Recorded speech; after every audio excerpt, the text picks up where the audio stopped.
The Snail and the Whale by Julia Donaldson and Axel Scuffler. This is a tale of a tiny snail and a great big grey-blue humpback whale. This is a rock as black as soot, and this is a snail with an itchy foot. The sea snail slithered all over the rock and gazed at the sea and the ships in the dock. And she gazed and she sniffled inside. The sea is deep and the world is wide. How I long to sail, said the tiny snail. These are the other snails in the flock, who all stuck tight to the smooth black rock, and said to the snail with an itchy foot, "Be quiet, don't wriggle, sit still, stay put." But the tiny sea snail sighed and sniffed, then cried, "I've got it, I've got it, I'll hitch a lift."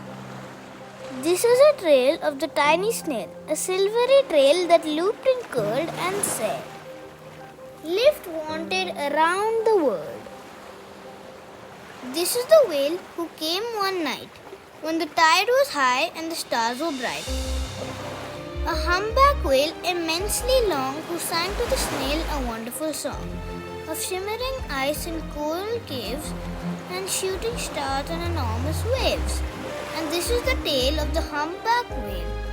He held it out of the starlit sea and said to the sail, "Come sail with me."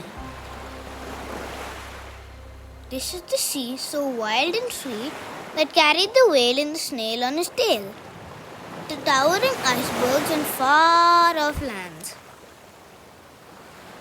with fiery mountains and golden sands. These are the waves that arched and crashed, that foamed and frolicked and sprayed and splashed on the tiny snail on the tail of the whale. These are the caves beneath the waves where the stripy fish with feathery fins and sharks with hideous toothy grins swam around the whale and the snail on his tail.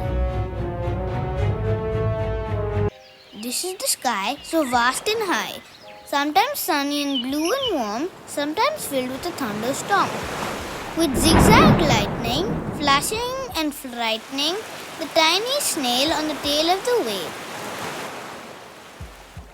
And she gazed at the sky, the sea, the land, the waves and the caves, and the golden sand. She gazed and gazed, amazed by it all, and she said to the whale, "I feel so small." But then came the day the whale lost his way. These are the speedboats running a race, zigging and zooming all over the place, upsetting the whale with a ear-splitting roar, making him swim too close to shore. This is the tide slipping away.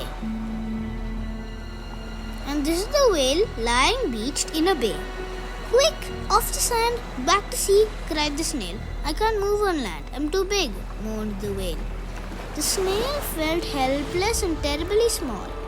Then, "I've got it," she cried, and started to crawl. "I must not fail," said the tiny snail. This is the bell on the school in the bay, ringing the children from their play. This is the teacher holding a chalk, telling the class, "Sit straight, don't talk."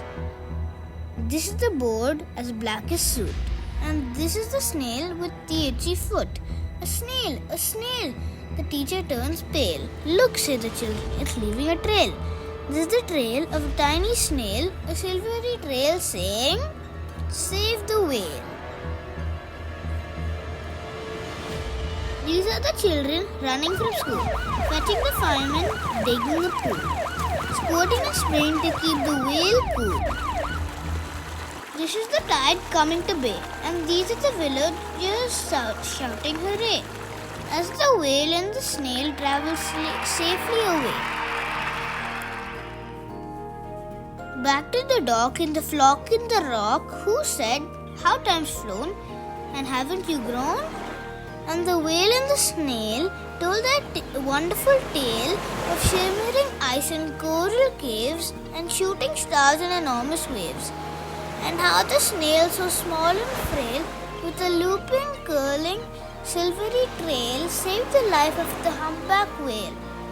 Then the humpback whale held out its tail, and on crawled snail after snail after snail after snail. And they sank to the sea as they all set sail on the tail of the grey-blue humpback whale. The end.